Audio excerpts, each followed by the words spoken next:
వార్త 5వ అధ్యాయం 15వ వచనం చదవండి. యేసు ప్రభు బాగా స్వస్థతలు చేస్తాడని, మంచి మాటలు చెప్తాడని చాలా మంది తండోపతండాలుగా ఆయన దగ్గర రావటం జరిగింది. వచ్చి ఏం చేస్తున్నారు అన్నట్టు, ఏం చేయడానికి వచ్చిన వాళ్ళు, ఏం చేయించుకోవడానికి వచ్చిందో, ఏం చేయించుకోవడానికి, స్వస్థతలను బాగు చేసుకోవడానికి వచ్చిండు. వచ్చిన మరుక్షణమే ఆయన ఏం చేయాల్సిండే, యేసు ప్రభు ఏం చేయాల్సిండే, స్వస్థపరచాల్సింది ఉండే. ఆయన స్వస్థపరిచిందా లేదా చెప్పండి. ఇక్కడ మనం గ్రహించాల్సిన మాట ఏదంటే, ఆయన గూర్చిన వ్యాప్తి, ఆయన స్వస్థపరుస్తాడు అనే మాట బాగా వ్యాప్తి చెందింది, అందరి దగ్గర పోయింది. అయితే అందరూ కలిసి వచ్చి ఆయన దగ్గరకు వచ్చి, పొద్దున్న లేవగానే వచ్చి, ఇప్పుడు మన దగ్గరనే అనుకోండి, ఇప్పుడే మన ఎవరన్నా స్వస్థత చేసే వాళ్ళు వచ్చా కనుక అందరూ ఉరుకుతాం కదా, ఎందుకైనా మంచి స్వస్థతల కోసం అక్కడికి రావటం జరిగింది. రాగానే యేసు ప్రభు ఏమన్నాడు, నాకు ప్రార్థన టైం అయిపోయింది, నేను చేసే పద్ధతులలో లేను అని అన్నాడు. అవునా కదా? అర్థమైందా లేదా? ఏమన్నాడు, నాకు ప్రార్థనకు సమయం ఏందని ఉదయకాల ప్రార్థన ఆయన చేసేది ఉండే, కాబట్టి అయినా అక్కడ వెళ్ళినట్టుగా చూస్తాం. మనం చూస్తే ఇక్కడ యేసు ప్రభు ఏం జవాబు ఇచ్చినట్టు, వాళ్ళప్పుడు చేయలేను అని అన్నాడా లేదా? అవునా కదా? ఇండైరెక్ట్ గా అంతే. Right, okay. నేను ఇప్పుడు చెప్పబోయే వాక్యం కూడా ఏమన్నట్టు, దేన్ని చెప్పడానికి చేస్తున్న ప్రయత్నం ఇంకొకటి చూసినాక మీకు క్లారిటీ వస్తుంది. కాబట్టి ఇక్కడ మనం గ్రహించాల్సినటువంటి మాట ఏంటంటే, ప్రార్థనకిచ్చే సమయమును మనము తేడా చేయకుండా, ప్రార్థనకి కేటాయించిన సమయాన్ని దాని ప్రకారంగా ప్రార్థన చేయడానికి ఉదయం లేవరాస్తా first line, first number, serial number 1 ఏముంటుందంటే, బైబుల్ రీడింగ్ అండ్ ప్రేయర్ అని పెట్టుకుంటాం. ఫస్ట్ లైన్ ఏది? బైబుల్ రీడింగ్, ఆ తర్వాత ప్రేయర్. ఇది అయినాకనే మిగతా కార్యక్రమాలు కదా. కాబట్టి యేసు ప్రభు చెప్పింది, నాకు చాలా పేరు బాగా వ్యాప్తి చెందింది, కానీ నాకు ఇచ్చిన సమయం ఏదంటే, నేను దేవుని ప్రార్థనలోకి వెళ్ళాలి అనే మాట చేసుకొని ఆయన అరణ్యానికి వెళ్ళినట్టుగా చూస్తాం. కాబట్టి అక్కడ వాళ్లకు ఏమని చెప్పిండు యేసు ప్రభు? నో అన్నాడా, ఎస్ అన్నాడా? అందరు చెప్పలే, నో అని అన్నాడు. తర్వాత ఆదికాండం 39వ అధ్యాయం తీయండి తొందరగా, 7వ వచనం చదవండి.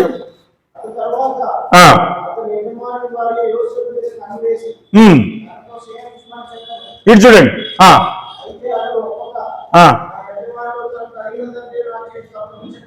రైట్, ఇటు చూడండి, అందరు ఇటు చూడాలి. యోసేపుతో యజమానుని భార్య చెడేటటువంటి ప్రయత్నం చేయడానికి కోసము అతన్ని ప్రేరేపించినట్టుగా చూస్తాం. ఇక్కడ యోసేపును ప్రేరేపించినట్టుగా చూస్తాం. ప్రేరేపించినప్పుడు అయినా అన్నమాట ఏం చెప్పండి? నో అన్నడా లేదా? నో అనే మాట అన్నడా లేదా? ఈ మాట చెప్పడానికి దయచేసి చాలా మాకు, ఒకసారి నేను అమెరికాలో ఒక పాస్టర్ నా దగ్గరకు వచ్చి ఆయన చెప్పిన మాట నేను చెప్తున్నాను మీకు. చాలా సార్లు మనకు జరిగేటటువంటి మాటలు ఏంటంటే, సంఘ కాపరులు కూడా ఏం చేస్తారు చెప్పండి, కొన్ని సార్లు దెబ్బతినేటటువంటి మాట ఏంటంటే, పాస్టర్లు కూడా ఇబ్బందులు పడేటటువంటి పాస్టర్లు ఉన్నారు. అయితే అలాంటి పరిస్థితులలో మనకు జరిగే పరిస్థితులు ఎలా ఉంటున్నాయంటే, స్త్రీలు కానీ మరి అక్కడ ఉన్నటువంటి స్త్రీ సమాజంలో ఆడవాళ్ళు ఉన్నటువంటి క్రమంలో మనకు వచ్చేటటువంటి ఆలోచనలు, వాళ్ళు మనల్ని నమ్మి ఉంటున్నారు. మన దగ్గరకు వచ్చి మాట్లాడేటప్పుడు ఒకవేళ మనం ఏమైనా తప్పు చేయడానికి ముందుకు చేయే పరిస్థితి వస్తే గనక యూ షుడ్ సే నో. నేను నాతోటి కాదు అని చెప్పగలగాలి. అమెరికా నుంచి వచ్చిన పాస్టర్ ఒకసారి నాతో పంచుకున్న మాట ఏమన్నాడంటే, ఒకసారి ఒక అమ్మాయి నాతో మాట్లాడడానికి బాగా ప్రయత్నం చేస్తున్నది సార్ అన్నాడు. ఒకసారి చేస్తుంటే సంఘం అయిపోయిన తర్వాత ఆమె వచ్చి అమ్మాయి అని అన్నదట, సార్ నేను మీతో పర్సనల్గా మాట్లాడతా సార్ అన్నదట. పర్సనల్గా మాట్లాడతా అంటే ఈయనకు డౌట్ వస్తుందట పాస్టర్కు, ఈమె ఏదో మాట్లాడటట్టే ఉన్నది, చెడగొట్టే పరిస్థితి ఉన్నది అని అనిపించి ఆ పాస్టర్ చెప్పిందే, ఆ అమ్మాయి నేను మీతో మాట్లాడతా సార్ అన్నదట. వచ్చిన తర్వాత, సార్ మీతో పర్సనల్గా రూమ్లో మాట్లాడతా, చర్చ్ కాదు సార్ అన్నదట. ఓకే అమ్మ నాతో మాట్లాడు, ఏం మాట్లాడతావు అంటే, సార్ మీతో పర్సనల్గా చెప్తానదట. అయితే ఆ మాటలు చూసేటప్పటికే ఆమె ఏదో చెడు మాటలు మాట్లాడేటట్టుగా ఉన్నదని చెప్పి, ఒక్క నిమిషం పాప అని అన్నాడట. ఏం సార్ అంటే, లోపల పోయినట్టు ఆయన భార్యను తీసుకొచ్చిందట. ఎవరిని? పాస్టర్ అమ్మని తీసుకొచ్చినట్టు. కూర్చో అన్నాడట, నా పక్క కూర్చో అని అన్నాడట. ఎవరిని? పాస్టర్ అమ్మ చెప్పి ఇప్పుడు అన్నాడు. ఎవరిని? అమ్మ అయితే అడిగింది, నువ్వు నాతో ఏం చెప్పాలని చెప్పు అని అన్నాడు. ఏం చెప్తుంది? అది క్యారెక్టర్ అంటే, అది రాజా క్యారెక్టర్ అంటే, అది పాస్టర్ గా నీ చెప్పి నీ బ్రతుకు కనుక తప్పున్నట్టయితే కనుక ఆ పుట్టుకే మంచి పుట్టుక కాదు. నేనేమన్నా చెప్తున్నాను, దయచేసి నేను చెప్తున్నాను, మంచితనములో, క్యారెక్టర్లో నీ క్యారెక్టర్ దెబ్బతిన్నదంటే చెప్పు. నీకు ఆశీర్వాదం ఇచ్చే స్థాయి నీకు లేదు, ఆశీర్వాదం ఇచ్చే స్థాయి నీకు లేదన్నట్టు. క్యారెక్టర్ ఎలా ఉండాలి మనది? నిప్పు కంటే ఉండగలగాలి. ఎందుకంటే నీ లోపల నీ మీద ఎవరు కూర్చున్నారు? నీ మీద ఎవరు కూర్చున్నారు? యేసయ్య నీ మీద కూర్చున్నాడు. అప్పుడు నువ్వు స్టార్ట్ చేయి. నువ్వేం చెయ్యాలి? పాస్టమ్మను కూర్చోబెట్టుకోవాలి, ఇటుపక్కకి ఎవరిని కూర్చోబెట్టుకోవాలి? యేసయ్య ఒక్కసారి నా పక్కకు వచ్చి కూర్చోరా, అంతేనా కదా? నువ్వు నా కుడి పక్క కూర్చో, ఎడమ పక్క నా భార్య నువ్వు ఇటు కూర్చో. ఆ తల్లి రావే, ఇప్పుడు ఏం చెప్తావు రావే అని అన్నారు. ఏం చెప్పింది? అదే నేను మళ్ళీ కలుస్తాను. అక్కడ స్త్రీ ప్రేరేపించినట్టుగా నీకు కనబడితే, స్త్రీ ప్రేరేపించినట్టు నీకు కనబడితే నీ క్యారెక్టర్ బయటకు రావాలి, నీ గుణమంద బయటకు రావాలి. కానీ నీ లోపల ఉన్నటువంటి చెత్త గుణం వస్తే కనుక నువ్వు చెత్తవే. అక్కడ ఏం చెప్పగలగాలి? నువ్వు నో అని చెప్పగలగాలి. ఎంత కఠినంగా చెప్పగలగాలి? ఎంత కలగాలి? ఇది ఏ సన్ ఆఫ్ ఏమనాలి మనం? Son of the Jesus sir. ఇది ఆ పుట్టుక వేరుమది అని అన్నాడు. అవునా? అనుకుంటా ఉంటాను అని రవీంద్ర తలల పైకెత్తు. అట్లా కనుక నీ దగ్గర డౌట్ కేసు అన్నట్టు, ఇది దొంగ కేసు అన్నట్టు. అప్పుడు చెప్పాలి. తలలు కిందికి పెడతా కనుక ఏమన్నట్టు? ఇది రోగమున్న కోడి అనాలి. ఇది డౌట్ల కోడి ఇది అని చెప్పగలగాలి. కాబట్టి నో అని చెప్పగలుగుతున్నావా లేదా అనేది నా ప్రశ్న. ఇప్పుడు చెప్పండిగా, అంత పరిస్థితులలో కూడా నో అందామా వద్దా? టైం చెప్పలేనన్నా అంటారా? పరిస్థితి అన్నా అంటారా? ఒకేలా అట్లయితే కనుక వేరే గుడి కట్టించి సైతాన్ని తెచ్చుకొని అక్కడ పెట్టి సైతానాను దీవించున్నాను అన్నాను, అప్పుడు నిన్నేమను. కానీ క్రీస్తు దగ్గరికి వచ్చిన తర్వాత అలాంటి పద్ధతులు నువ్వు చేస్తే కనుక క్యారెక్టర్ మే కుచ్ కాలా హై, దాగ్ మే కుచ్ కాలా హై, ఇది కేసు దొంగ కేసు రానా అనాలి. నీ బోధలు చెప్పేటప్పుడు ఎలా ఉండాలి? నీ బోధలు షార్ప్ గా ఉండాలి. ఇట్లా వేస్తే కట్ కావాలి. వాక్యము రెండంచెల ఖడ్గం లెక్క నీ వాక్యం స్ట్రైట్ గా ఉండగలగాలి. అలాగా చెప్పగలిగితేనే నువ్వు అని చెప్పాలి. దానియేలు 1వ అధ్యాయము 8వ వచనం. ఇప్పుడు చెప్పాలిగా, అక్కడ భోజనం పెట్టింది దానియేలు ముందు. రాజులకు ఏర్పడే భోజనం నువ్వు తినాలనే మాట రాజు చెప్పినప్పుడు దానియేలు ఇచ్చిన జవాబు ఏంది? ఏమన్నాడు? నో అన్నాడా? ఎస్ అన్నాడా? నేను అలాంటి భోజనాలు చేస్తే, అలాంటి పానాలు చేస్తే గనక నేను అపవిత్రుడనైతాననే ఉద్దేశంతో రాజా నాకు ఇట్లాంటి వద్దు. మనకి ఎప్పుడైనా వచ్చింది ఆ ఛాన్స్ అన్నట్టు? ఎప్పుడైనా వచ్చింది అట్లాంటి ఛాన్స్? వచ్చిందా రాలేదా? వచ్చింది. నేనే దానికి సజీవ సాక్షి, నేనే సాక్షి. నేను ఒకసారి దసరకు మా ఫ్రెండ్ ఇంటికి పోయినాను. పోగానే ఉన్నాడు సుభాష్ రెడ్డి అని ఉన్నాడు. ఇప్పుడు ఆయన వచ్చినా కూడా నాకేం కాదు. సుభాష్ రెడ్డి అంటేనే వచ్చిండు. అంత పోగానే మంచి మాంసము, చికెన్ ఇవి అన్ని పెట్టిన తర్వాత డ్రింక్స్ తీసుకొచ్చి కూడా అక్కడ పెట్టిండు. ఆ పెట్టి ఏమన్నాడు ఆయన? అన్న లైట్గా తీసుకోరాదన్నా అన్న. ఏమన్నాడు? లైట్గా తీసుకున్నా, ఏం కాదండి. నేనేమన్నా ఏమన్నారచ్చా? నేను ఎస్తానన్నా. మంచి స్నేహితుడు, చాలా మంచి స్నేహితుడు, నాకు దాదాపు 35 ఏళ్ళ స్నేహితుడు. అలాంటి వ్యక్తి ఇంటి రెడ్డి తీసుకుపోయి అన్న కొద్దిగా తీసుకున్నా, ఏం కాదు అని అన్నాడు. అంటే నేనేమన్నాలే? నోననా ఎస్తానన్నా? మంచి కనబడుతుంది, మాంసము అది రెండు కలిపి తింటే చాలా సూపర్ గా ఉంటుంది అనేది సత్యం. అవునా కాదు? ఇల్లున్నో లేదు, తక్కువలే కాదు. ఒకప్పుడు కేసులు ఏవి, అది దొంగ కేసులు ఏవి. ఎందుకు? ఇది కూడా పెద్ద దొంగ కేసే. కాబట్టి నేనేం పెద్ద సొక్కమని చెప్పుకోవట్లేదు. కానీ నేను చెప్పే మాట ఏంటంటే, అన్నా ఒక్కటే మాటనా అన్న, ఒక్క నిమిషం అన్నా, నేను క్రీస్తుని అంగీకరించిన 30 ఏళ్ళ యజ్ఞాన్ని చెడగొట్టకన్నా. 30 ఏళ్ళ యజ్ఞాన్ని నీకు చెడగొడితే నీకేమొస్తుందన్నా? నాకు థమ్స్అప్ తెప్పి నేను తాగుతానన్నా అని చెప్పి ఆడ నో అనడానికి ఆడ పరిస్థితులు ఏర్పడతలేవు. నాకు ఇట్లా వచ్చింది, ఇది వచ్చింది, అన్ని వచ్చినాయి, ఫ్రెండు అన్ని చూసేసరికి నాకు ఎస్ఏ కాడికి వస్తుంది. కానీ నేనేమన్నాను అక్కడ? అది నో అనాలి. చెప్పాలంటే కనుక గుండె ధైర్యం కావాలి. నేనన్నా ఇక మన వల్ల కాదు. దయచేసి నేను చెప్తున్నాను, భోజన పానీయాలు కనుక తీసుకొస్తే, నీకు ఎక్కడెక్కడో తీసుకొస్తే కనుక, రాజ భోజనాలు కనుక నేను తీసుకుంటే నన్ను నేను అపవిత్రపరుచుకుంటాననే ఉద్దేశంతో ఉన్నట్టయితే కనుక యూ షుడ్ సే నో. అక్కడ నీ యొక్క విచక్షణ, వివేచన, విమర్శన అన్ని కనపడతాయి. తనను తాను విమర్శించుకోవాలి. అరే నువ్వు చేసే తప్పారేట, నీకు నువ్వు విమర్శించుకున్న తర్వాత అది మంచిదా కాదా, నువ్వు వేసే స్టెప్ నీకు బయటపడుతుంది. కాబట్టి అక్కడ వేసే స్టెప్ కాడ నువ్వేమనాలి? నో అని చెప్పగలగాలి. ఎస్ అని చెప్పడానికి 100 కారణాలు వచ్చినా నువ్వు నో అని చెప్పగలగాలి. అర్థమవుతుందా కాదా? ఇట్లాంటివి వచ్చినాయి కదా మనకు కూడా. చాలా వచ్చినాయి, కానీ అప్పుడు నో అన్నవో ఎస్ అన్నో మనకైతే తెలియదు ఇప్పుడు కదా. కానీ వాక్యం చెప్పే మాట ఏంటంటే నీవు నో అని చెప్పగలగాలి. మూడోది చూస్తానా 10వ అధ్యాయం లూకాసు వార్త 10:40-42 మార్త విస్తారమైన పని పెట్టుకున్నట్టు చేత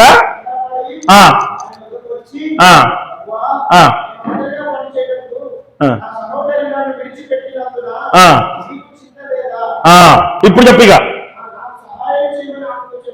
నాకు సహాయం చేయమని చెప్పాను అన్న ప్రభువు మార్త కానీ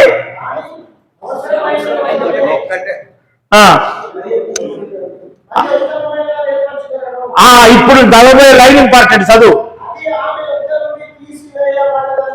దేవునికి మరియా ఇష్టమే, లాజరు ఇష్టమే, ఇవన్నీ అయిన తర్వాత అక్కడ చెప్పిన మాట ఏంటంటే యేసయ్య అంటే ఇప్పుడు ఇద్దరు ఈక్వల్ అయిన దృష్టిలో, మరియా ఈక్వలే, మార్త ఈక్వలే. కానీ ఆమె నాకు నేను ఇంత పని చేస్తానా, నాకు కసి మార్త నువ్వు అనేకమైన పనులు పెట్టుకున్నావు, కానీ మరియా ఇంపార్టెంట్ కార్యాన్ని చేసుకున్నది. ఏదనగా నేను చెప్పే మాటలు వినాలనే ఉద్దేశంతో ఆమె ఇక్కడ ఇంపార్టెంట్ మాట మనం చూడాల్సింది ఏంటంటే మరియా ఎంపిక చేసుకున్నది ఉత్తమమైంది. అనగా దేవుని మాటలు నాకు ఫుడ్ తీర్చుట కంటే నా మాట మీకు శ్రేష్టమైంది. నా ఫుడ్ గురించి నువ్వు తర్వాత సంగతి. కానీ ఇప్పుడు చెప్పండి, మన సంఘాలలో అన్నానికి ప్రాధాన్యత ఇస్తున్నామా వాక్యానికా? చెప్పండి. భోజనం పెడతారా మేము వస్తాం, లేకపోతే చెప్పరు. నేను భోజనం పెట్టొద్దు అని నేను అంటలేను, అంత కఠినంగా నేను లేను. దేవుడే పెట్టిండు, దేవుడే పెట్టమని చెప్పిండు. వాళ్ళు ఆకలితో ఉన్నారు, అన్నం పెట్టమన్నారు. దేనికి బాగా ప్రాధాన్యత ఇస్తాను చెప్పండి? పెద్దగా భోజనము పెడితే తప్ప మేము వస్తాము. ఒక పాస్టర్ నాతో ఏమన్నాడంటే అనాను పైసలు ఇస్తావు చెప్పు, ఎంతమందికి పెడతావు చెప్పు, అంతమంది డబల్ను పిలిపిస్తా అంటాడు. ఎందుకు? అలవాటు అయిపోయినాం మనము తిండికి. దయచేసి నేను అన్నం పెట్టొద్దంటలేను. నేను చాలా దిక్కులా నేను చెప్పిన మాట దేని మీద కాన్సన్ట్రేట్ చేస్తాంది? పప్పు పెడతానవా అయితే నేను ఉండా అన్న టైప్ ఎవరన్నట్టు మాట చెప్తున్నాను. దయచేసి నేను చెప్తున్నాను, అన్నం మీద మనం కాన్సన్ట్రేషన్ చెయ్యొద్దు. వాక్యం మీద చేసినంతగా అన్నం మీద చేయకూడదు. అంతేనా కాదా? యేసుప్రభు ఇచ్చిన జవాబు ఏంది మార్తకు? మార్తాను అన్ని చెత్త పనులు పెట్టుకున్నవే తల్లి, అవి పక్కన పెట్టి ఈమె మంచిది, నువ్వు కూడా ఇడొచ్చి కూర్చో అనాలి. యేసుప్రభు చెప్పిన ఇండైరెక్ట్ మాట ఏంది? ఆ తిండి పని చేసిన వీడికి నన్నే కదా నువ్వు ఇంతగానో అన్నం పెట్టి నీకేదో చెప్తాను, నేనే ఎక్కడా నువ్వు ఇంటికి వచ్చి కూర్చో అని ఇండైరెక్ట్ చెప్పినట్లు. ఇక్కడ తినొద్దు అని అంటలేను, కానీ తక్కువది, చాలా ఈజీలీ డైజెస్టబుల్ కదా అనిల్? అంతేనా? మన సహోదరుడు ఎవరు? ఏసావా యాకోబా దెబ్బతిన్నది? దేనికి? ఆఫ్టర్ ఆల్ వెజిటబుల్ ఫుడ్కే, చిక్కుడుగా కూర కోసమే ఏమమ్ముకున్నాడు? జ్యేష్ఠత్వం నమ్ముకునేటటువంటి దరిద్రత ఉన్నది పాపం ఏసావుకు. నేను మన గురించి అంటలేదు, ఆ ఏసావు గురించి అంటున్నా. ఒకవేళ అట్లాంటి పరిస్థితి నీ పాస్టర్ తనం కూడా తీసేస్తా అనుకుంటే కనుక అలాంటిది వద్దు. ఫుడ్ గురించి లేదు, నేను చెప్తున్నాను, నేను చాలా సార్లు చెప్పాను, మళ్ళీ చెప్తున్నా. ఫస్ట్ ఏంటిది? ప్రార్థన సమయమైంది. నేను స్వస్థత చేయడానికి పెళ్ళేనని ఎవరు చెప్పిండు? యేసుప్రభువు చెప్పిండు. యోసేపుకు చెడిపోయినటువంటి స్థితికి దాపురించేటటువంటి యజమానుని భార్య వచ్చి ఆయనను చెడగొట్టే ప్రయత్నం చేసినప్పుడు నో అని చెప్పగలిగిన ధైర్యం పెట్టిండు యోసేపు. మూడవదిగా మార్త, నువ్వు తప్పుడు ఆలోచనలు ఉన్నావు, మర్య చేసిందే నువ్వు చెయ్యాలనే మాట అన్నాడు. తర్వాత రాజు కూడా మంచి భోజనాలు పెట్టేటటువంటి సమయంలో నన్ను నేను అపవిత్రపరచుకోకుండా ఉండాలంటే కనుక ఆ భోజనాలు పానీయాలు నాకు వద్దు అనే మాట దానియేలు చెప్పినట్టుగా చూస్తా. ఒక 3-4 చెప్తే నేను ముగిస్తా. ఏం మాటలు మాట్లాడొద్దు, మీరు ఏ భోజనం చేయొద్దు అని వాళ్లకు సలహా ఇచ్చిళ్ళు, అంతే కదా? ఇచ్చిన తర్వాత వాళ్ళు ఇచ్చిన జవాబు ఏంది? ఎవరి మాట వినాలని అంటాను అక్కడ? వాళ్ళకే ప్రశ్న ఇచ్చిండు, వాళ్ళకే దెబ్బతినేట్టు అడిగి చేసిండు. ఏంటంటే నీ మాట వినాలా, దేవుడి మాట వినాలా అని అడిగిండు. ఆ తర్వాత లైన్ ఏం చెప్పండి? మేము విన్నవాటిని ఏమన్నారు? విన్నవాటిని మేము చెప్పకుండా ఉండలేమని అన్నారు. అంటే ఇక్కడ వీళ్ళు నో అన్నారా, ఎస్ అన్నారా? నువ్వు చెప్పే మాటలు వినాలా, దేవుడు చెప్పిన మాటలు వినాలా? నీవు చెప్పే మాటల కంటే మేము దేవుని మాటలే వింటాంరా అనే మాట. అవునా? ఇక్కడ నో అని చెప్తే వాళ్ళకి ఎంత డేంజరు. వాళ్ళు ఎన్ని మాటలు అంటారు? కొట్టుడో గిట్టుడో చేస్తారో కూడా కావచ్చు. కానీ ఏమన్నారు అక్కడ? నో అన్నారా, ఎస్ అన్నారా? కొన్నిసార్లు ఒక్కొక్కసారి ఏమంటారంటే ఇక్కడనైతే ఎస్ అందాం కానీ పక్క పోయినాక నో అందాం తీరా అనుకుంటే వాళ్ళు కొందరు ఉంటారు. అవునా? ఈ కేసులు ఉంటాయి కొన్ని. ఇందులో మన దగ్గరనే దొంగ కేసులు ఉంటాయి. ఇక్కడ ఏమన్నానంటే పోనీ టైం పాస్ కానీ ఆ తర్వాత కూడా తీరాదు. ఎందుకంటే వాళ్ళ ముందు అని అంటే ఏమనాలి? ఎస్ అందామా నో అందామా? నో అనాలా వద్దా? నిన్న మాట చెప్తాను. నేనే నిన్న మాట ఒక ఊరుకు పోయినప్పుడు అక్కడ మాట్లాడుతా అంటే జ్ఞాపకార్థ కూటంలో నేను కూడా నా విషయాలు కొన్ని చెప్తాను. వాడు చనిపోయినట్టు అంతలో పాస్టర్ లేచి ప్రసంగం స్టార్ట్ చేసిన మరచిన పెద్ద మంత్రి చేసిండు. వాళ్ళకి లేచానంటే సార్ ఇక ఊకో సార్, ఇది నన్ను గురించే కదా నువ్వు చెప్పేది, వద్దే ఎన్నిసార్లు చెప్పాలి నీకు, ఏంది ఇది పద్ధతేనా ఇది, ఇక ఊకో, నాకు తెలిసింది కదా ఊకో అంటే పాస్టర్ నాది ఇది సార్ వీళ్ళ కథ, ఇది సార్ నేను ఏం చేయాలి చెప్పు, వాక్యాన్ని ఉన్నది చెప్పొద్దా అని అంటాడు. ఊకో ఏం మాట్లాడుతావు అని ఆయన వెళ్ళిపోయాడు. వీళ్ళు ఇట్లాంటి మన సంఘాలలో జరిగినాయా లేదా? జరుగుతారా లేదా? అక్కడ నీ క్యారెక్టర్ ఏందో బయటికి రాలేకుంటుంటే పోతా నిన్ను యేసు ప్రభువు నిన్ను విడిచిపెట్టాడు అనే మాట నమ్మండి. ఏ పరిస్థితులలో విడిచిపెట్టాడు. సంఘము పోయినా పోని కానీ యేసు ప్రభు నీతో పాటు ఉంటాడు. గొప్ప సంఘాన్ని తీసుకొస్తాడు. అది నేను అనుభవపూర్వకంగా చెప్పే మాట. కాబట్టి నేననే మాట ఒకటి ఏంటంటే, ప్లీజ్ నేను ఒక్కటే మాట చెప్తున్నాను, ఏదంటే ఏ పరిస్థితులలో కూడా నీ క్యారెక్టర్ను అసాసినేషన్ క్యారెక్టర్ను చంపే ప్రయత్నం చేయకండి. అది దేవుడు చూస్తున్నాడు. నీకు ఈ సంఘం కాకపోతే మరొక సంఘం ఉన్నది, ఈయన కాకపోతే మరొకరు ఉన్నారు.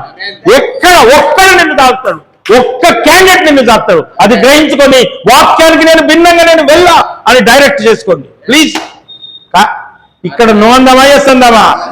నో అని మాట చెప్తాం. దయచేసి 4 చెప్పి ఇంకొక 2-3 చెప్పి నేను ముగిస్తా. ఆదికాండం 14వ అధ్యాయం 22వ వచనం, 22, 23 మీకు అందరికీ తెలిసింది. అబ్రహాము అబ్రహాములో జీవితంలో చెప్పినప్పుడు భార్య చనిపోయినప్పుడు నీకు నీ భార్య గురించినటువంటి స్థలమంతా మేము ఇస్తాము, ఆ స్థలంలో నీ భార్యను పాతి పెట్టమని అంటే అబ్రహాము చెప్పిన మాట ఏంది? నో, నాకు అట్లొద్దు, నీవు చేయబట్టే నేను ధనవంతుడనైతానని నీవు చెప్పుకుంటావేమో, కానీ మాకు క్రీస్తున్నాడు నాయన, ఆయన చెప్తే నేను గొప్పని కావాలి, నీవే ఎక్కడిది? నా భార్యకు నా కష్టార్జితం 30 మనుగులేదో 30 వెండి పైసలేదో తీసుకొచ్చి ఇచ్చి భూమిని తీసుకున్నాక అప్పుడు పెడతాడు. నేను ఇలా చెప్పకూడదు, నువ్వు నాకు ఎక్కడన్నా మనకు జరుగుతున్నాయా ఇట్లాంటి అని అంటా అన్న. వీళ్ళు ఇంకెన్ని రోజులు ఉంటాడు, పోతానన్నాడు, ఇంకా పోతలేడు పాస్టరు. అవునా? టైం అయిపోయిందన్న, ఇంకెందుకు ఉండాలి అని అంటారు. నీకు వాక్యంతో దెబ్బలు పడేటోళ్ళంటే జల్ది పొమ్మంటారు. అవునా? వాక్యం కనుక కఠినంగా చెప్పేటోళ్ళు ఎవరన్నా ఉంటే నువ్వు జల్ది పోవాల్సిందే అంటారు. ఎందుకంటే ఆయనకి పడది. అంతేనా? TFM లో కూడా పాస్టర్లు ఎవరన్నా అన్న మనతో కాదన్నా ఈయన పోతానంటే ఎవరన్నట్టు అవి దొంగ కేసులు అన్నట్టు. అవి టైగర్ లెక్క ఉంటా, నేను బతికి చచ్చేటాక ఇలాగే పుట్టుక ఉన్నది అని చెప్పి ఉంటే కనుక వాక్యానుసారమైన జీవితం. నేనంటున్నాను, మొన్న ఎక్కడికో పోయినప్పుడు నేను అన్న ఏంటంటే, నేను ఇట్లనే చెప్పి తీరుతా అన్నా. నన్ను మళ్ళీ పిలిస్తే పిలవండి, లేకపోతే ఫరక్ నై పడతా మీరు ఏం చేసుకున్నా నాకేం బాధలేదు, నేను మళ్ళీ రాను. కానీ స్ట్రాంగ్ డిసిజన్ నీకు ఉండాలి. దొంగ బోధలు చెయ్యొద్దు, దొంగ బోధలు చేసే ప్రసక్తే లేదు. ఈ పుట్టుక లాంటి పుట్టుక పుట్టాలి. ఇది రాజ పుట్టుక, ఎందుకంటే మా తండ్రి రాజు కాబట్టి.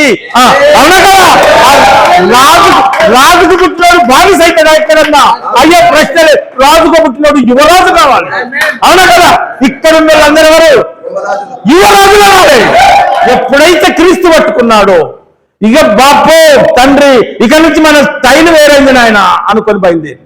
అప్పటి నుంచి వెనుకకు తిరిగే ప్రసక్తే లేదు. నేను స్టార్ట్ అయితే వెనుకకు తిరిగే ప్రసక్తే లేదు అని. తర్వాత అవసరమైతే బలిపీఠం మీద పడుకోవడానికి నేను రెడీగా వచ్చిన. ఈ కంపెనీ అలాంటి కంపెనీది. దీంట్లో నుంచి నేను చావరలో తెస్తాను కానీ రిటర్న్ పోయే ప్రసక్తి చెప్పాలి. ఫిబ్రవరి 11, 24, 26 తొందరగా చదువు. ఏ శ్రమలు ఎప్పుడు శ్రమలు అనుభవించడం మంచిదా, అనుభవించకపోవడం మంచిదా? దేవుని ప్రజలతో అనగా రక్షించబడినటువంటి వారి సహవాసంలో నేను చావనైనా చస్తాను కానీ అక్కడికి మాత్రము ఆ గొప్ప పేరు ఫలానా రాజు ఆమె బిడ్డ అని చెప్పి కొడుకునని చెప్పుకోవడానికి నేను రెడీగా లేను. ఓకే అనే మాట చెప్తే కనుక దయచేసి ఇక్కడ మనము గ్రహించాల్సినటువంటి మాట ఏంటంటే, శ్రమ వచ్చేటప్పుడు మనం ఏం చేస్తాం చెప్పండి. ఇప్పుడు సంఘంలో నుంచి ఏదన్నా ఇబ్బంది అయితే కనుక శ్రమ రాగానే మనం విడిచిపెడతామా వద్దా? విడిచిపెట్టే ప్రసక్తే లేదు అనాలే, విడిచిపెట్టే ప్రసక్తే లేదు, అంతేనా? అది చెప్తే కనుక దయచేసి చాలా సార్లు శ్రమలు వస్తాయి కానీ ఏం చేయగలగాలంటే శ్రమలలో వచ్చినప్పుడు మనం ఏం చేయాలి? దయచేసి కష్టాలు ఉన్నప్పుడు కూడా దేవుని పని విడిచిపెట్టకుండా ఉంటే గనక ఎన్ని కష్టాలు వస్తాయి లేదా? మనకు వస్తానే, ఎన్ని వస్తాయి? సూపర్ వస్తాయి. అసలు ఒక్కొక్కసారి ఏమనిపిస్తా ఉంటది, మీకు కడుపులో ఉన్న మాట చెప్పండి. ఒక్కొక్కసారి ఒంటరిగా ఉన్నప్పుడు బాగా కష్టాలు వచ్చినాయి, మెడల మీద అది అయితలేదు, ఇది పోతలేదు, అని చెప్పినప్పుడు వచ్చే ఆలోచన ఏం చెప్పండి? వచ్చిందా? భార్య పాస్తమ్మ కూడా లేదు, ఒక్కలే పక్కకు పోయి కూర్చొని ఏమనుకుంటారు, నేను ఏదో చేసుకొని బతకక వీడికి వచ్చి నేను మరి ఇన్న ఉంటానంటే ఇన్న కూడా ఉండలేకపోతానా, కాబట్టి ఇంత ప్రేమించి మీకోసం ఎన్ని కష్టాలు పడి నేను మీ దగ్గరికి వస్తే నన్ను మీరు కాదంటారా? అప్పుడు వచ్చే తలపేంది, తల పైకెత్తుతాం ఎవరు లేని చూసి, ఏం చేసే ఇదంతా ఇదంతా పోసేంది. గిద్యోను అనే మాట, నీవు మాకు తోడై ఉండిన ఎడలా ఇదంతా నువ్వు తోడుంటానన్నావు, మరి ఇవన్నీ ఏంది అని అంటే కనుక దేవుడు ఏమని అంటాడు ఏంటంటే, నేను ఇదివరకే మీకు శ్రమలు ఉంటాయని చెప్పిన అనేది మీకు తెలుసా అని ఉన్నదా లేదా? శ్రమలు ఉంటాయని నేను ముందే చెప్పిన, ఈ కంపెనీలోకి రాకముందే నేను మీకు చెప్పిన. వచ్చేటప్పుడు ఏమన్నా ఎవరైనా నన్ను వెంబడించగోరిన ఎడలా తనను తాను ఉపేక్షించుకొని తన సిలువను ఎత్తుకొని నన్ను వెంబడించాలి. ఆ స్థితిలో ఉన్నటువంటి వాళ్ళు అంటే ఎవ్రీడే మనము మార్నింగ్ లేవగానే ఇప్పుడు ఏం చేయాలి? మనం చాలా ఎవరు అందరూ ఈ సిలువ గురించి ఏమన్నారంటే, సిలువ దగ్గర పోవడానికి చాలా మంది ఇష్టపడతారట, కానీ సిలువను మోసడుకు మనకు కష్టమైంది. ఎసయానను కాపాడు అని పోతావు బక్కరికి, లేకపోతే అరే అది ఒక్కసారి మొయిరా బాబు అంటే ఏం చెప్తావు? గట్లంటారా ఏసయ్య? అది సిలువ మోసుడు నేర్చుకోవాలి. ఇక్కడ శ్రమలు పడడానికి ఇవాళ ఏసయ్య నా శ్రమలు వచ్చినప్పుడు ఏం చేయాలి? మనం శ్రమలు వచ్చినట్టు అసలు శ్రమల కోసం మేలాయన ప్రభు అనే పాట ఉన్నదా లేదా? ఏం పాట అది? మేలాయన ప్రభు. తర్వాత అయినది శ్రమలన్నిటినీ దాసునికెంతో మేలాయను, ప్రతి గాయముకై నీకే స్తోత్రము, అవమానంబుల కొరకును స్తోత్రము. తర్వాత ఏంది? ప్రతి గాయము పరిశుద్ధత పెంచగా. మళ్ళీ చెప్తున్నారు, ప్రతి గాయము పరిశుద్ధత పెంచగా, మరి అధికముగా శ్రమకై వేడి. అంటే ఏంటిది? ఏమన్నట్టు? ఇంకొక కొద్దిగా శ్రమ ఇయ్యవా, తక్కువైంది కదా, ఇంకొక కొద్దిగా ఎక్కువ ఇయ్యవా అని నేను ప్రార్థన చేసిన అని అంటే కనుక, శ్రమ వచ్చినప్పుడు నువ్వు కృంగిపోతే ఈ కంపెనీకి నువ్వు పనికి రావు. లాస్ట్ అండ్ ఫైనల్ సంఖ్యాకాండము 22వ అధ్యాయం 17వ వచనం చదవండి కొద్దిగా మంచిగా. సంఖ్యాకాండము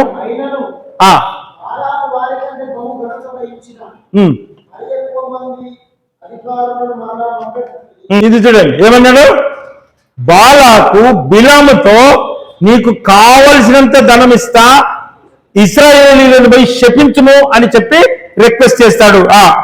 18వ వచనంలో ఏమన్నాడు? బాలాకు వచ్చి ఇశ్రాయేలీయులను నువ్వు శపిస్తే వారు శపించబడతారు కాబట్టి నా పక్షంగా నీకు బోలెడంత డబ్బు ఇస్తా, ఏదైనా ఇస్తా కాబట్టి నువ్వు వాళ్ళని శపించమంటే, బిలాం అనే మాట ఏంది?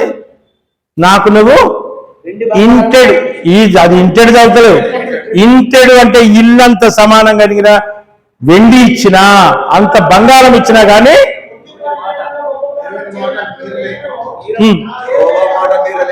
యెహోవా మాట. కాబట్టి బాలాకుతో బిలాము ఏం చెప్పిండన్నాడు? ఎస్ అన్నాడా నో అన్నాడా? నీకు అధికారం ఇచ్చి దీవెనకును శాపానికి నువ్వు కర్తగా ఉన్నావు, నువ్వు చెయ్యొచ్చు అని చెప్పిన పరిస్థితులలో బాలాకు వచ్చి బిలాముతో అడిగినప్పుడు నీకు నా ఇంటెడు బంగారం ఇస్తా, ఇంటెడు వెండి ఇస్తారా నాయన, నువ్వు వచ్చి వీళ్ళకు నువ్వు శపించమనంటే నువ్వు ఎంత చేసినా ఏం చేసినా గానీ నేను దేవుడి మాట మీరలేను అని మాట చెప్తాడు. 23వ అధ్యాయం 20వ వచనం, దేవుడు వాళ్ళని దీవించండు, నేను శపించడానికి నేను ఏ పరిస్థితులలో కూడా వినా అని మాట చెప్తాడు. కాబట్టి ఒక్క మాట, ఇంకా ఒక మాట ఏమంటాడంటే 24వ అధ్యాయం 11, 12లో చూస్తే చదవాలి బాబు, నువ్వు లేదు చదువు. నేను నిన్ను మిక్కిలి ఘనపరచదనని చెప్పేదను గాని, ఎవరు చేసినట్టు ఇక్కడ చదువు ఉండు, ఆయన చదవనే రాదు రాయిందర్ చెప్పు.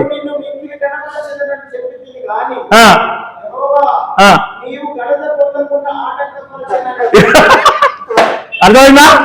ఏమి ఎవరు ఆయన ఘనత తీసేస్తాడట? దేవుడే నీకు ఘనత రానే కూడా చేస్తాడు. ఈ మాట ఇంకొక కాడ ఎవరో చెప్పినా ఎక్కడన్నా చెప్పండి. ఏదేని తోటలో అవ్వతో సాతాను చెప్పే ఇది నిన్ను తినొద్దని చెప్పిండా? వాస్తవంగా ఏంది? మీరు దేవతలు ఉంటారని ఆయనకు తెలుసు, అందుకు మిమ్మల్ని నేను ఇస్తలేడు. ఇక్కడ యెహోవా దేవుడు నీ ఘనత రాకుండా చేస్తాడు అనే మాట ఒక సైతాను లాగా చెప్పిండు. కాబట్టి ఇక్కడ గ్రహిస్తే కనుక ఆయన ఏమన్నాడు ఇప్పుడు? తర్వాత ఏమన్నాడు? ఈ మాట చెప్పి నేను ముగిస్తాను. మీకు మన పరిచర్య జీవితంలో ఒక్కొక్కసారి ఎలాంటి పరిస్థితి ఎదురవుతుందంటే, ఈ సంఘంలో మీకు పుల్లలు పెట్టేటోడు ఎవడన్నా ఉన్నాడు అనుకోండి, వాళ్ళ గురించి మీరు ఏం చేస్తారు అంటాను. ఇటు ఫేసులు ఇటు పెట్టాలి. ఊర్లో మన సంఘంలో పుల్లలు పెట్టేటోడు వాడు ఉంటాడు, వాడు మళ్ళీ షార్ప్ ఉంటాడు, 100 తెలివి, వాడు చాలా గట్టిగా ఉంటాడు, నలుగురిని ప్రభావితం చేయగలుగుతాడు, వాడున్నాడు అనుకో. వాడిని గురించి మనం ఏమంటాము? తమ్ముడు వాడు పుట్టకుంటే మంచుకుంటూ అంటాను ఏమనుకో, కానీ వాడు పుట్టిండు అయిపోయి. ఇప్పుడు మనం మళ్ళీ ఏం చేయలేం కదా, పుట్టిండు ఏం చేస్తాం మనం? మాట్లాడకుండా ఉంగుడు చెప్తా అంటారు, కోపం పెట్టుకొని మాట్లాడకుండా ఉండే పరిస్థితి అయితే అంటే వాడిని చూడగానే ఒక పాస్టరు వాడిని అట్లా చూసిందంటే వాడు ఏం భయపడతా అంటాడు? ఏదో శాపం వస్తుంది నాకని భయపడతా అంటాడు. కానీ వాడు ఒక మాట అంటాడు, నువ్వు పాస్టర్వేమో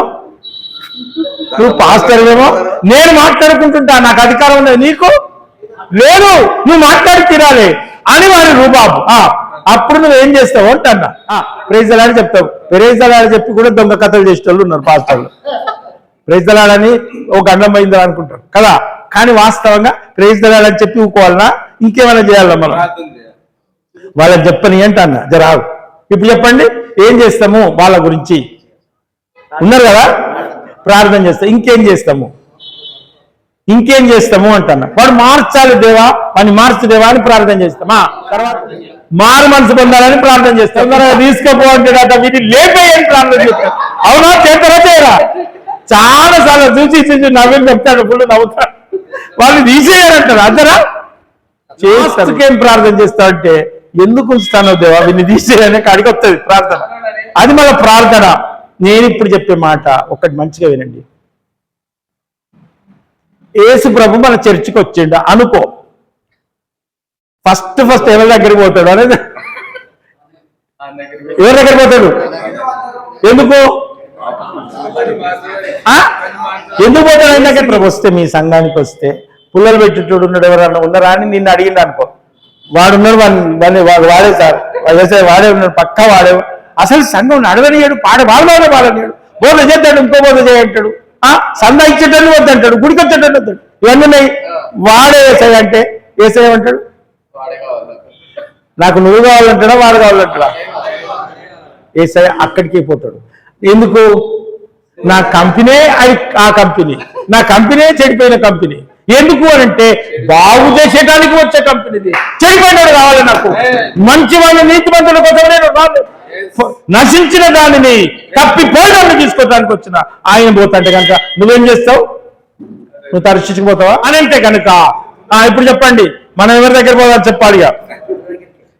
ప్లీజ్ చెప్తున్నా, దయచేసి నేను చెప్తున్నాను, మీరు కనుక మన మీద చాలా ఇబ్బందిగా ఉన్న వాళ్ళ దగ్గర పోయి మాట్లాడి వందనాలు అని చెప్పితే కనుక దానికి ఒక వాక్యం ఉన్నది, వారి మీద నిప్పులు పోసినంత పగ తీసుకోవచ్చు అనే మాట ఉన్నది. వ్యాజ్యము చేసేది నేను, పగ తీర్చుకున్నట్టు నా పని అంటాడు. నాకు విడిచిపెట్టు. దయచేసి నేను ఈ మాటలు చెప్పేటప్పుడు నాకు ఇలాంటి సందర్భాలు బోలెడు వస్తాయి, కానీ నేను చాలా చచ్చిపోకుంటాను, నేను ఓర్చుకుంటాను. నాకు నిజంగా చాలా ఇబ్బందులు ఉన్నాయి, కానీ నేను ఓర్చుకుంటున్నాను. దయచేసి నేను లాస్ట్ మాట చెప్తున్నాను, చాలా ఇలాంటి ఇబ్బందికరమైన నో అని చెప్పటం అనేది చాలా కష్టం. ఈ మాట చెప్పాలంటే శరీరంలో ఉన్నాం కాబట్టి చాలా కష్టమైన పని. కానీ ఎప్పుడైతే నువ్వు పరిశుద్ధాత్మ దేవునికి ప్రార్థిస్తావో, దేవా నాతోటి అయితలేదు, ఇది నాతోటి అయితలేదు, నేను నో అని చెప్పడానికి నాకు ధైర్యం వస్తలేదు, నీ శక్తి నాకు కావాలి దేవా అని మనం ప్రార్థన చేస్తే, మీరు నమ్మండి, నా జీవితంలో నేను గొప్ప మేలును చూసినాను, నా జీవితంలో గొప్ప మేలును చూసినాను. కాబట్టి నేను ఒకటే మాట చెప్పేది ఏంటంటే, దయచేసి ఏదన్నా కఠినమైన పని వస్తే కనుక, పాస్టర్ జీవితంలో నేను చెప్పాను, భార్యను తీసుకొని వచ్చి ఎమ్మ చెప్పమ్మాయి నువ్వు ఇప్పుడు చెప్పు అని అన్నట్టుగా అది చేసే ధైర్యం నీకున్నదా? ఇంటెడు బంగారం ఇచ్చినా కూడా నేను దేవుని మాట మీరలేనని చెప్పే స్తోమత ఉన్నదా? లంచాల డబ్బు తెచ్చుకున్నోని దీవించమని ప్రార్థన చేస్తాను. నీకెంత అవమానకరమైనటువంటి లంచాలు తెచ్చుకునేటోడిని మార్చే ప్రయత్నం చెయ్యి, కానీ వాడిని దేవుడు దీవించాడంటే వాడు ఇంకా చెడ్డ స్థితిలో బతుకుతాడు. ఆ పరిస్థితులలో నువ్వు అంటే నువ్వు ఆలోచన చేసుకో. దయచేసి నీ క్యారెక్టర్ కాడా, నీ డబ్బు కాడా, నీ పానీయాల కాడా, నీ క్యారెక్టర్ ఎలా ఉన్నదో ఒకసారి ఆలోచన చేసుకొని స్ట్రిక్ట్ గా నువ్వు ఉన్నావంటే, యేసయ్యా నేను ఇలా ఉన్నాను, ఇదిగో నా పరిస్థితికి ఇది అని చెప్పి, ఇదిగో దేవా నా జీవితము ఆపదమస్తకము నీకు అంకితం. అంటే నాకు ఇట్లున్నా, నేను నా బ్రతికి ఇట్లా ఉన్నది, కష్టాలు పడుతున్నా కానీ మాట తప్పుతలేను, నన్ను చూడు దేవా అని ఒక్కసారి చెప్పితే, ఒక్కసారి ప్రార్థిస్తే కనుక దేవుడు నీ పక్షంగా ఉంటాడు, నీతో ఉంటాడు, నీకు సహాయం చేస్తాడు. 100% నేను చెప్తాను, ఇది నమ్మి చెప్తున్నా, నా అనుభవపూర్వకంగా నేను చెప్తున్నాను. నీ క్యారెక్టర్ ఎంత బదినతో, నీ డబ్బు కోసం ఎంత బదినతో, చెత్త డబ్బు కోసం నువ్వు తింటే ఒక్క సెకండ్ బయటకు రాగానే అచ్చా అని అంటే డబ్బు తీసుకునేటటువంటి పద్ధతి ఉంటే కనుక రోషం తెచ్చిన బతుకొద్దు. ఇది యేసు ప్రభువు, ఆయనకున్న పేరేంది? బహు రోషము గలవాడు, రోషం గల రాజు. ఆ రాజుకు పుట్టినవి దాసుని లెక్క బతికితే కనుక నువ్వు యువరాజు అన్నమాట గ్రహించి నీ బ్రతుకుండాలి, నీ పరిచర్య అంత ఉన్నతంగా ఉండాలి. ఎందుకంటే త్వరలో రానున్నాడు యేసయ్య, ఆయన దగ్గరికి ముఖమెత్తుకొని పోగలగాలి మనం.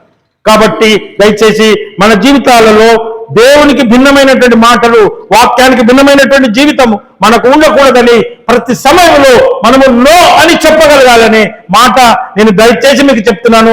ఈ మాట చెప్పడం కష్టమే, కానీ let us practice it. Let us practice it అంటే ఏంటిది? దాన్ని ఏం చేద్దాం? లెట్ us ప్రాక్టీస్ ఇట్ అంటే ఏమన్నట్టు, మనము ఆ నో అనే మాటను మన జీవితంలో అన్వయించుకుందాము. ప్రయత్నం చేస్తున్నాను, దాంట్లో ఖచ్చితంగా నో అని అంటాను. నీ జీవితంలో ఇక ముందు ఎప్పుడన్నా నో అనే పరిస్థితి వస్తే కనుక అనడానికి సిద్ధంగా ఉండు. ప్రార్థన చేస్తాం. దయచేసి అందరు కళ్ళు మూసుకుందాం. ఒకసారి మనం ఆలోచించినట్లయితే మన సంఘ జీవితంలో కానీ, కుటుంబ జీవితంలో